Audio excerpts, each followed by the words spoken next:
Shove It squad, it was really important for me to make this video today because I know how important part 1 of this video was to you all. So this is my way of giving back to you. Ring of the Hawk is a show where we watch back a wrestler's short run with a company and at the end we shove them a final grade to see if they can do the JOB to the HAWK. I don't want to waste time talking about all the silly drama that happened here. I'll leave that up to you guys in the comments. So last time we watched back Punk's original AEW run up to where he got injured.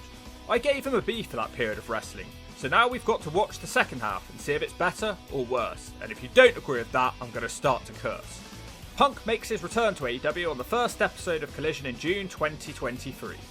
He cuts a passionate but annoyed promo.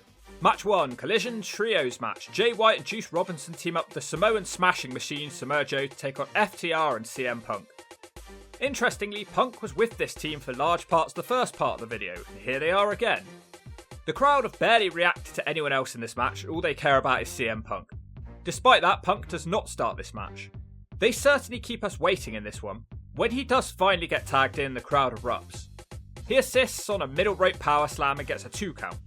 He looks for go to sleep on Juice Robinson straight away, which doesn't work, and he dumps in his nappy of fear and tags Samoa Joe. It feels like some real stuff's about to go down. Punk uses Joe's own offense, and it seems to be working well, but he tags in Cash Wheeler. It doesn't go well for FTR. If anything, this makes Punk's star shine brighter. Despite barely being in this match, he's shining. He eventually resorts to breaking up a Samoa Joe pin. Once again, the crowd erupts at that one, and definitely feels like these two could do something for AEW. Cash Wheeler does finally make the tag, and Punk's a hawk on fire. He hits scoop slams and big neck breakers to everyone. Big knees in the corner now to Juice and Jay into the Bulldog Lariat combination. Jay White then reverses go to sleep with an eyelash pull. He's too cocky though and Punk boots him square in the head. Punk wants to dive now but he's stopped and falls on his nutsack. Jay White smashes Punk with a big time Uranagi but it doesn't end the match. Punk reverses Jay's finisher and nails the Pepsi plunge and he tags out. Seconds later FTR do a superplex into a splash and Punk also hits a diving elbow drop and a pile of bodies have to break up the pin. Joe and Punk fight once again. They exchange jabs until Joe's partners save him. The match completely breaks down. Punk hits a big knee in the corner and tries go to sleep. Joe slips out of that and tries the Kokida clutch. FTR are forced to watch on as their partner is choked out, but they do eventually make the save and they kill Juice Robinson. Punk wakes up in time to hit the go to sleep for the 3. Interestingly, Punk let his partners get much of the glory in this match, but at the same time, it looks like he'll clash with the Samoan Joe at some point. Punk looks a bit old and frail here and he's lost some size. Hopefully he just didn't want to push himself too much on his return from injury. It's a C from the Hawk. Match 2, Collision 8-man tag. Jay White, Juice Robinson and Austin and Colton Gunn versus Ricky Starks, FTR and CM Punk. Once again the crowd reaction is just to a different level. If anything, Punk's reaction is even louder than last week. Unlike the last match, Punk will start this one against Jay White. These two don't seem to like each other very much. But then Jay runs away and instead Juice will start. Punk scores the first knockdown and quickly tags Dax. He's unfortunately gone for a while now. He's eventually tagged back in against Jay White. Once again, words are exchanged. They fight in the corner and have a chop battle. Both guys have finishers reversed before Jay White launches Punk out the ring so the Vultures can attack him. Punk moves on to do Hulk Hogan impressions. He's having a good time here. The crowd are literally watching Punk on the apron instead of the match. This is obsession. They love this man. When they make love to their wives, they're picturing CM Punk. He returns anyway with an axe smasher across the gun boy. He hits a net breaker, but he doesn't seem to be taking this one seriously. Jay White steals Punk's taunt, which distracts him, and he walks into a clothesline. CM Punk is surprisingly the one who's isolated here. Jay White with a few dragon screws, the heels are all over Punk's leg. The crowd have now decided that they're split on Punk. The heels front suplex him on the ring apron. Punk eventually fights back with an eyelash pull on the top rope in an airbox. Punk dives with a crossbody, but his gut is hurting too much to make the cover. He desperately reaches out for his partners. Juice tries to steal his go-to-sleep finisher, but the knee is blocked and Punk knees him away. The Guns rush the ring and stop the tag, but they aren't strong enough and Punk does eventually manage to tag out and get Ricky Starks in. Later on, Punk looks to dive out the ring but changes his mind, dives into the ring. Unfortunately, straight into a Uranagi. Everyone hits big moves as the match breaks down. Jay White wins with the Blade Runner on Starks. Unfortunately, not a whole lot to say from CM Punk's point of view. It looks like he's taken it carefully on his return from injury. It's a D. Match 3, AEW Forbidden Door 2023, Owen Hart Tournament quarterfinal match. Satoshi Kajima, who somehow makes his second Ring of the Hawk appearance, versus CM Punk. Punk looks at the Owen Hart trophy with confidence. It's another mixed reaction for Punk. Pepsi Punk realises that he's outmuscled here. Kajima starts battering him in the head to loud cheers. A couple more knockdowns and Kajima flexes his boobs with happiness for an awkward amount of time. Punk throws him out the ring and tries to flex his own boobs. CM Punk now starts to feel more confident that he shouldn't get into a striking match with Kajima, who chops him over the barricade into the timekeeper. Punk just can't get going in this one. He gets his legs punched out on the ring apron. Kajima tries his lariat, instead he runs into a spinning heel kick. Punk does more Hulk Hogan impressions, which seems to be becoming a standard for his matches around this time. Punk controls the match for a bit now. He keeps screaming lariat as he hits Kajima in the head. This is really riling up the crowd. I'm enjoying this match. It's a real physical test that the crowd are reacting well to. Punk misses his dive in the corner and Kajima lights him up with chops, which the crowd love. Satoshi Kojima looks to dive and he drills Punk with a heavy looking elbow drop to the nutsack, somehow just a 2. Kojima now connects with a strike combination into a DDT. I can't explain why I'm loving this match so much. Punk reverses his cutter and hits a knee in the corner. He wants to hit his own elbow drop, but he gets distracted by the crowd booing him. Even though it takes 20 seconds, Kojima still doesn't move out of the way of the move. I guess because he's old. Punk applies the Anaconda Vice, which doesn't work. Instead he moves on to do some Mongolian chops. He can't land the go to sleep and this fires Kojima up. The Koji cutter connects, but Kojima can't hit his lariat and is turned into a net breaker. Punk still can't hit go to sleep as Kojima crushes him with a brainbuster for a 2. Once again, Punk stops the lariat attempt. He boots Kojima in the head and nails go to sleep. That's it. It's hard to explain why, but I love this match so much. It seemed pretty basic. Maybe perhaps this shows the importance of a clear heel and a clear face dynamic. And maybe I just prefer Punk wrestling as a heel. It's kind of fun watching him get beat up. The way he interacts with the crowd is just better as a heel too. And that's what you need in wrestling. It's an A from the Shove It Man. Yeah, man. Match 4, Collision main event, Owen Hart Tournament semi-final match. Samoa Joe versus CM Punk. Okay, here we go, high hopes for this one. Samoa Joe fires an early warning shot which Punk finds hilarious. Punk responds with a chop and tries to push out a quick dump. The story here is that Punk hasn't been able to beat Samoa Joe in previous encounters. It's a very slow start. The crowd are almost in silence, unfortunately. It's interesting to see Punk's fan reaction change on a match-by-match basis. Punk seems to be cheered for most of this match. Punk tries a top rope crossbody only for Joe to pull off his famous nope spot. Joe starts fighting back with chops and a big kick. Punk blocks a boot wash but climbs to the top. Bad choice as the angry Samoan knocks him out of the ring. Fighting around the ring during the advert break, Punk hits a big dive off the apron. We return from the adverts with Joe taking his dump in the ring. Joe misses a knee drop, but both guys are slow to get moving again. Joe hits Punk so hard that he knocks himself over. Punk responds with a spinning heel kick and the knee in the corner. Again, both guys are slow to keep moving. Joe almost gets his choke on, but he's back suplexed away. This leads to a strike off. Punk throws more knees in the corner now. The third one is surprisingly not caught and not turned into a Uranagi. Punk clotheslines him down and climbs to the top. The elbow drop connects, which is just a 2. CM Punk can't hit go to sleep because Joe is too fat and they collapse with the Samoan putting on a crossface. Punk quickly makes the ropes, but the damage may be done. Joe tries a powerbomb, which is reversed. The go to sleep is also reversed and Joe connects with his snap slam for a 2. The crowd chant Owen Hart. A massive CM Punk kick almost knocks Joe out. Punk is fired up now and he hits the net breaker but still can't manage a go to sleep. Then out of nowhere, Punk rolls Joe up and that's the 3. Slightly disappointing and disjointed. Very slow and the crowd weren't really feeling it. Let's give it a B and move on. I'm pretty sure there'll be more to come from these two guys. Match 5, Collision, Owen Hart Tournament Final. Ricky Starks versus CM Punk. It's another extremely divided crowd reaction. Check out that Phil sign in the front row, that's just funny. This one starts out at a completely different pace to the last one, with both guys jockeying for the advantage with side headlock takeovers. It's Ricky Starks with the first big move, a shoulder tackle, and he tells Punk to go to sleep. They keep reversing hip toss attempts until Punk launches Starks out the ring to loud boos. Phil the Drill lets his opponent climb back into the ring, he's such a good sport. Punk slams Ricky from the second rope. He seems to be having a good time as he stretches Ricky with a backbreaker. Man, Punk is just a million times better as a heel. His interactions with the crowd get such a great reaction. Later on, Starks knocks Punk out the ring, but Punk doesn't want to take him up on his offer to let him back in the ring. Instead, he returns on his own accord, and he starts dominating. Starks is slammed, and Punk honours Bret Hart with his dive. Punk continues with a punch to the gut and a Russian leg sweep for a 2. Starks tries a comeback, but gets kicked down for his efforts.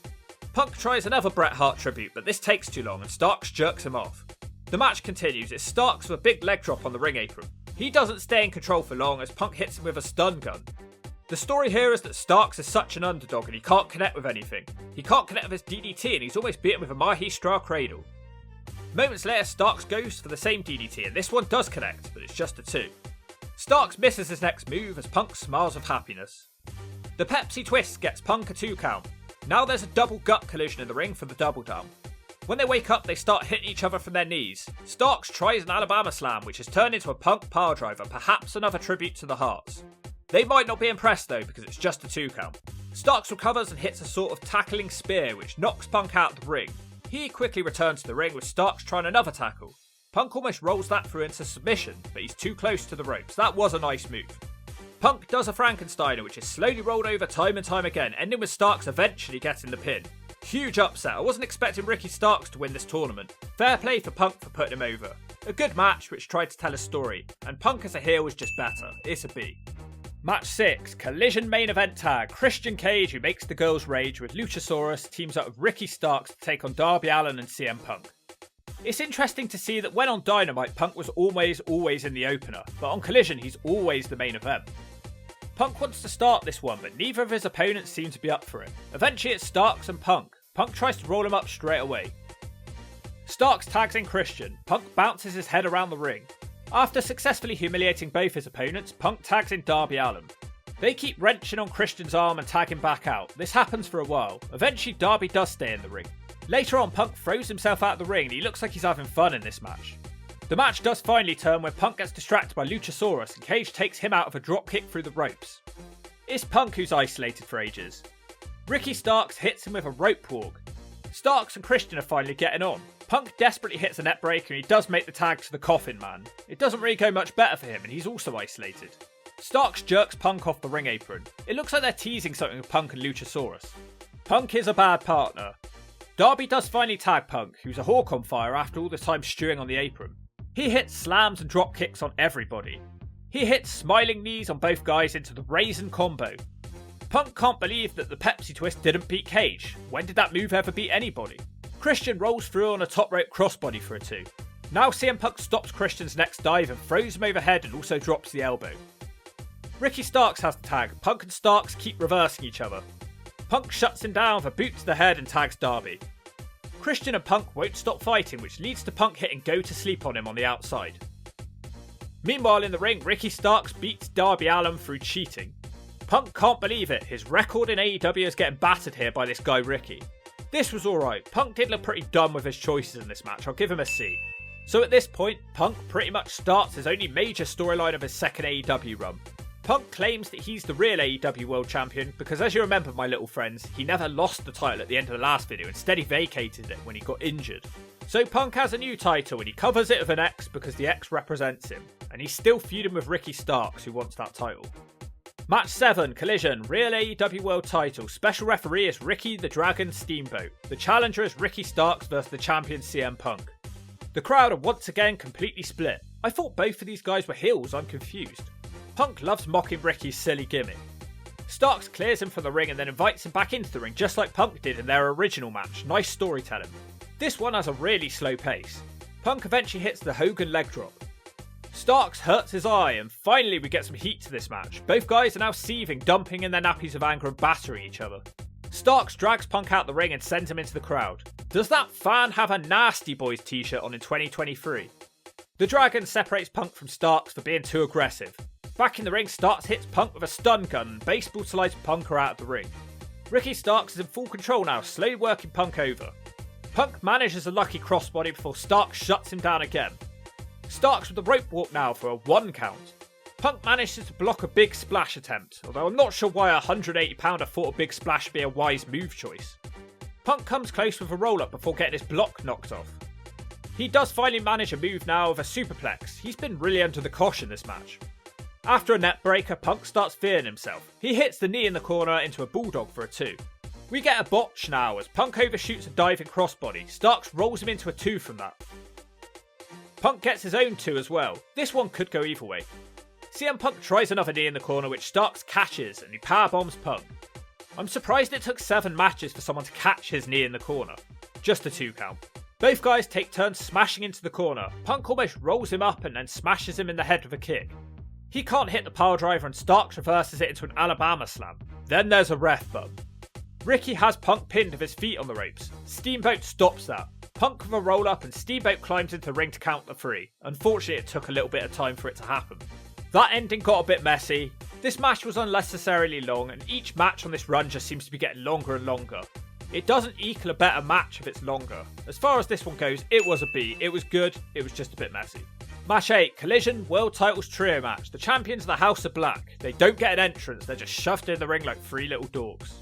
Oh no, it's a 26-minute match. My hyperactive brain can't take it anymore. I just googled gifted Glenn Gilberti and I have no idea why. They take on FTR and CM Punk. Punk looks really happy to have the opportunity to wrestle with Buddy Matthews. He soon loses his smile when he can't knock Buddy down. Punk makes the tag out as he's not good enough for now. Punk rejoins the match, diving over his partners and taking out Buddy Matthews. The House of Black seem to be confused. Finally, Malachi Black looks to face Punk. Both guys keep countering each other and chain wrestling. It's like we just restarted this match. Black catches Punk in the face of his knee and he aggressively destroys Punk's partners. Punk does manage to dodge Black's clothesline and he seems a bit intimidated as he sits on his ass. Malachi takes a seat right there with him. The rest of the House of Black and FTR climb into the ring and we have a stare down before the fists start flying. Punk now has his own partners doing Hogan impressions too. Wow, look at the size of these two guys compared to each other, it just looks mad. After a long time, Punk gets tagged back in, he gets 2 on some shoulder tackles. The House of Black stop a GTS attempt as Punk swings a kick, but he almost gets rolled up. Nice move. The Pepsi twist follows, but Punk can't dive as he takes too long and falls on his nutsack. Punk is destroyed in the corner by Brody King.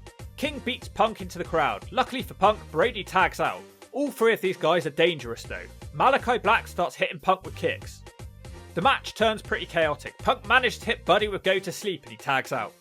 Pepsi Punk disappears for a while now before flying out of nowhere to hit Brody King with an elbow drop. It should be the finish, but it isn't. CMFTR end up hitting Brody with a triple shadow machine. In fact, everyone starts throwing big moves until every single man is down. Punk is taken away from the match by Samo Joe, who has Punk in the clutch. Brody King wins with the lariat. A long match, but I'm not even sure what happened. House of Black were much more interesting. It's, I don't know, a D. Nothing new is happening. Match 9, Collision, 8-man tag. Hook, who is one of Taz's many sons, Darby Allin, The Icon Sting and CM Punk versus Jay White, Luchasaurus, Swerve Strickland and Brian Cage. Remember that guy? Punk rubs down his belly and starts the match with Swerve. Swerve takes Punk down with some dodgy breakdancing-like move. Punk's always smiling away in this run. Swerve is scared of the go to sleep and tags Jay White. Everyone stands around watching a taunt off. Jay White asks to fight Sting instead of Punk. He doesn't get him. Punk hits a back suplex and tags Hook.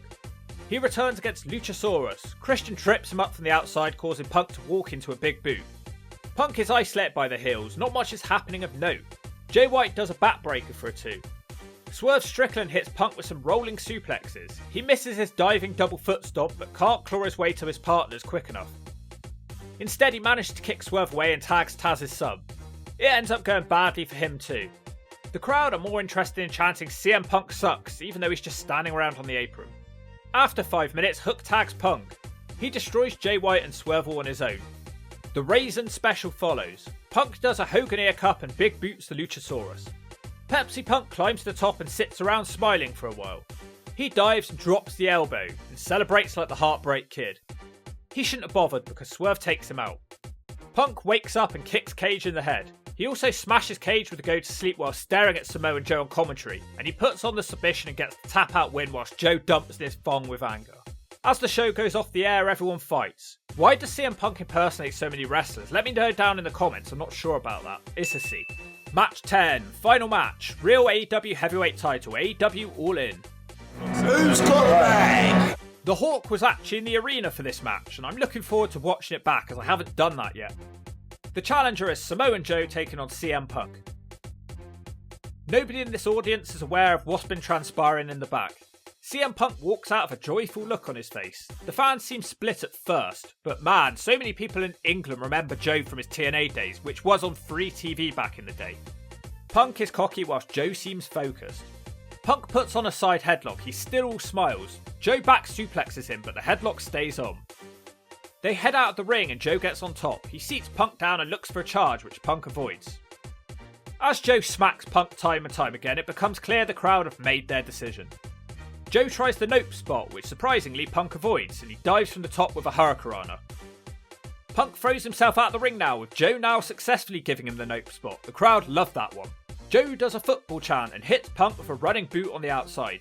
Punk sends him into the ring pole to loud boos. He tries to dive on Joe for the apron, but he's caught and driven into the side of the table. The flip off from Joe gets an extra loud reaction. Punk's busted open. Joe finally lets him back in the ring. It's all Samoan Joe as he keeps boxing Punk. Punk tries a comeback. He gets smacked down again for his efforts. Joe kicks him in the corner to even more loud cheers. Now it's an inverted atomic drop. The big kick in the back senton for a 2 count. Joe attempts a muscle buster, but it's too soon and Punk slips away and kicks him in the head for a double down. Punk randomly does a Cena powerbomb and joyfully taunts Hogan with a leg drop. Samoa Joe kicks out violently to a loud cheer. Joe starts hawking up now and even does the pointing spot. The big snap slam gets him a 2. Joe moves on to powerbomb CM Punk. He doesn't pin him though, instead he transitions into the STF. The crowd chant tap, but Punk won't do it and he almost rolls Joe up. Another kick floors Joe. Punk's now paying tribute to Terry Funk. CM Punk tries his running corner knee strike, instead he gets a Uranagi. Once again, Joe tries the muscle buster, but Punk's not having any of it. He bites Samoa Joe in his meathead, and then out of nowhere it's the Pepsi plunge, and that beats Samoa Joe. Game over. Excellent match, it's an A. Oh, hell Not yeah, boring man. for a second, very physical, the perfect length for a match, and did not outstay its welcome.